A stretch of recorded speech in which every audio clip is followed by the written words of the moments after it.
번님께 드리는 아침 인사. 요즘은 흔히들 모두가 앞다투어 목소리를 높이는 시대라 합니다. 칭찬받던 지도자가 하루아침에 버림받고 위세를 떨치던 권력자가 비참한 말로를 맞이하는 난세의 풍경은 비단 2500년 전 중국만의 이야기가 아닙니다. 오늘날 우리 역시 좌와 우, 친미와 친중이라는 거대한 신념의 충돌 속에서 진정한 리더의 존재를 갈망하고 있습니다. 노자가 남긴 해안을 통해 이 시대가 요구하는 지도자의 얼굴을 그려봅니다. 1. 노자가 말하는 지도자 4등급. 노자는 지도자를 4등급으로 나누었습니다. 최고의 지도자는 그저 지도자가 있다는 존재감만 느끼게 하는 무위의 리더입니다. 그 다음은 친절하여 칭찬받는 지도자입니다. 그 다음은 그 앞에 서면 두려움을 심어주는 지도자입니다. 그 다음은 뒤돌아서서 욕을 먹는 지도자입니다.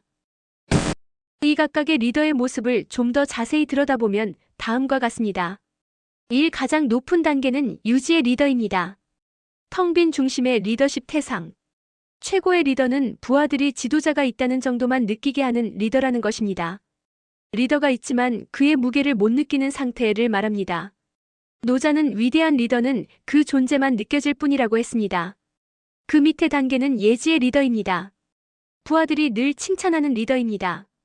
그러나 그 칭찬은 언제든 비난으로 바뀔 수도 있다는 가능성도 가지고 있습니다. 세 번째 등급은 외지의 리더입니다. 부하들을 두렵게 만드는 리더를 말합니다. 그만 나타나면 모두가 벌벌 떨고 어찌할 바를 모르며 두려워하게 만드는 리더죠. 마지막 최하의 등급은 모지의 리더입니다. 모는 모욕하다, 깔본다는 뜻이지요. 리더 같지도 않은 사람이 높은 자리에 있으면 깔보고 무시할 수밖에 없다는 것입니다. 난세의 수많은 지도자들의 말로를 직접 목격한 노자의 생각이 반영되어 있습니다. 그토록 칭찬받던 군주가 하루아침에 버림받고 그토록 무섭게 느껴지던 군주가 죽임을 당하고 능력 없는 군주가 끝내는 나라를 잃고 헤매는 그 난세의 현실 말입니다. 우리는 흔히 칭찬받고 사랑받는 리더가 최고라 믿지만 노자는 그것마저 덧없는 일이라 경계했습니다. 칭찬에 매달리는 순간 리더는 사사로운 명예라는 덫에 걸리기 때문입니다. 한때는 칭찬과 환호를 받다가 마지막에 비난과 치욕으로 끝나는 지도자들이 천하에 가득한 요즘, 재직 시 칭찬받고 산다는 것이 얼마나 덧없는 일인지를 느끼게 해줍니다. 세상은 내가 높아지려 한다고 해서 높아지는 것은 아닌 것 같습니다. 높아지려면 낮추고 앞으로 가려면 뒤로 물러나라. 노자 도덕경에서 늘 말하는 발상의 전환입니다. 이런 역발상의 관점에서 아랫사람에게 칭송받고 환호받는 리더는 최상의 리더가 아니라고 도덕경은 말하고 있습니다. 갈등기 한국에 필요한 리더의 모습.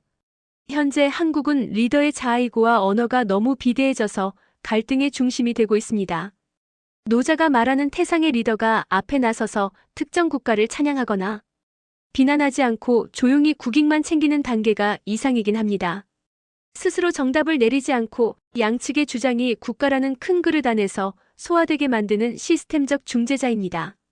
자신의 이념을 강요하기보다 국익 내셔널 인트러스트이라는 실리적 목표 아래 양쪽을 경쟁시키거나 협력하게 만드는 보이지 않는 손의 역할을 합니다. 이상적으로 보면 그럴듯하지만 이런 류의 리더십을 가진 인물은 수천 년을 통해 한 사람 정도 나타날까 말까한 상황에서 현실적으로 기대하기 어렵습니다. 만약 1단계가 너무 이상적이라면 현실적으로는 적군조차 존경하지 않을 수 없는 인격을 가진 리더가 필요합니다. 양측 모두에게서 존경과 신뢰를 받는 리더이며 리더의 말 한마디가 진영 논리를 넘어 국민 전체의 마음을 어루만지는 리더입니다. 지지자들에게만 친절한 리더가 아니라 반대 진영의 가치의 보수의 안보, 진보의 복지를 진심으로 인정하고 흡수하는 리더입니다. 넬슨 만델라나 에이브러햄 링컨처럼 승리한 뒤에도 패배자를 조롱하지 않고 그들을 국정의 파트너로 삼는 통합의 리더입니다. 이 또한 한 세기에 한 사람이 나타날까 말까한 리더이라 하겠습니다. 현재 한국의 상황은 노자의 분류법으로 보면 4단계. 모지 경멸받는 리더와 3단계 외지, 두려운 리더 사이를 위태롭게 오가고 있는 형국입니다. 지금 한국 사회처럼 극단적으로 갈라진 상황에서 필요한 리더는 화려한 수사로 대중을 매혹하는 영웅이 아닙니다. 바로 엄격한 원칙주의로 무장하고 자신의 사익을 기꺼이 포기하는 지도자입니다. 이런 류의 지도자라면 조금 더 현실적으로 찾기 쉬운 지도자가 아닐까요? 좌와 우라는 양날개가 서로를 꺾으려 들 때 리더는 어느 한쪽의 편을 들어 승리를 쟁취하려는 공격수가 되어서는 안 됩니다. 오히려 내 편에게 더 엄격한 잣대를 들이대고 반대편의 가치조차 국익이라는 큰 그릇에 담아내는 공정한 심판이 되어야 합니다. 우리 역사 속 충무공 이순신 장군을 떠올려 보십시오. 그는 자신의 정치적 생명이나 사사로운 안위 대신 오직 국가 보존이라는 원칙만을 붙들었습니다. 임금의 무리한 명령이나 정적의 모함 앞에서도 흔들리지 않았던 그 엄격함과 마지막 순간까지 자신을 던진 무사의 정신이 있었기에 백성들은 그를 믿고 따를 수 있었습니다. 리더가 바뀌어야 한다면 우리의 사회 또한 바뀌어야 합니다. 리더 한 명의 영웅적 결단에만 기대는 것이 아니라 내 편이라서 옳다는 진영의 논리를 버리고 원칙에 어긋나면 누구든 엄격하다는 보편적 상식이 지배하는 구조로 나아가야 합니다. 리더가 사심이라는 색안경을 벗고 투명한 거울이 될 때 비로소 갈등의 불길은 잦아들 것입니다. 번님의 생각은 어떠신지요? 맺은 말. 위대함은 가장 평범한 것입니다. 노자의 이 말씀은 결국 마땅히 지켜야 할 원칙을 지키고 내려놓아야 할 욕심을 내려놓는 그 당연한 일이 세상을 구원하는 가장 큰 힘이라는 뜻일 테지요. 자신을 낮추어 모든 물을 받아들이는 바다처럼 우리 시대의 리더 역시 사익을 비우고 원칙을 세워 갈등을 녹여내는 넓은 품을 갖추길 소망해 봅니다. 경청해 주셔서 감사합니다.